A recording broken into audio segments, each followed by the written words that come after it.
I'm less interested in being iconoclastic and more interested in the kind of universal human experience of love and loss and death and anxiety about the future. And of course, doing science fiction, it's all about anxiety about the future.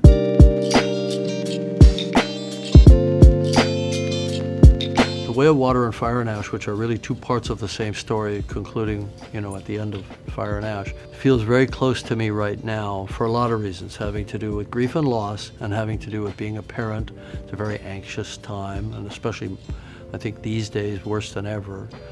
And trying to get all that into the film and see it reflected back, it feels like that's a bit of me up there and that's a bit of my kids up there. And they crack up over that because they say, Dad, first of all, that is so not who I am.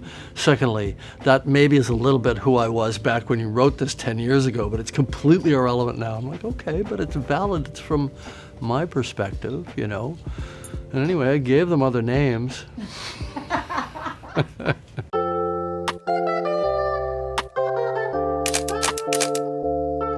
Cuban Missile Crisis, I'm 8 years old. My dad brings home pamphlets about building a fallout shelter in the basement with sandbags. I'm like, what the hell's going on? And I kind of woke up to the fact that the world was not this safe little warm, cozy nest, that there were forces at work out there, that could destroy us. In high school, I wrote a play called Extinction Syndrome, saying, the human race has a disease. It's the extinction syndrome. We need to fix it. And I've never really found a good reason to not think that way since, because we're in a global environment that's all connected now. We have weapons capable of wiping us out at a global level, whether they're bioweapons or nuclear weapons. We have artificial intelligence chomping at our butts saying, hey, we're coming. We're going to be better than you. So we have to be better.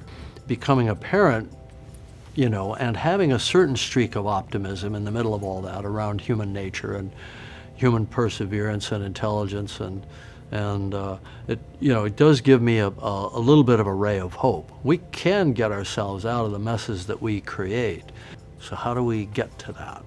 How do we get to that sort of spiritual awakening? We have this amazing superpower of empathy and love, and we don't use it enough. Fire and Ash, to bring it back around, it's a family story, and it shows how that's the basic survival unit. If everybody everywhere moved the needle a little bit, it would be huge. Right? It's very simple. Be kind.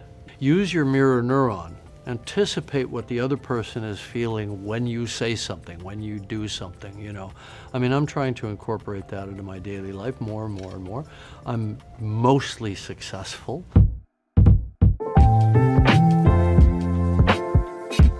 You go at the thing that you're afraid of. You go at it. And I think a lot of art is about that.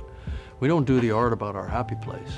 We do the art about the thing that bothers us, the thing that scares us, or the thing that we went through that we're processing, still processing. Grief, trauma, relationship. I want nature's original story. I want what's there that hasn't been seen, that's beyond the headlights, and I want to go there. I've started to feel like the filmmaking now is about receiving what the film is as the film almost creates itself, in a way. I'll create the playpen, I'll create the grand provocation, I throw some great actors into that, and then all of a sudden stuff starts happening. To me, the most exciting moments are the moments of pure creation that are happening right in front of me. And I think a lot of the appeal of the Avatar movies is that there are moments that are just achingly beautiful in the film, and I think movies have forgotten to do that, especially in the context of an action-adventure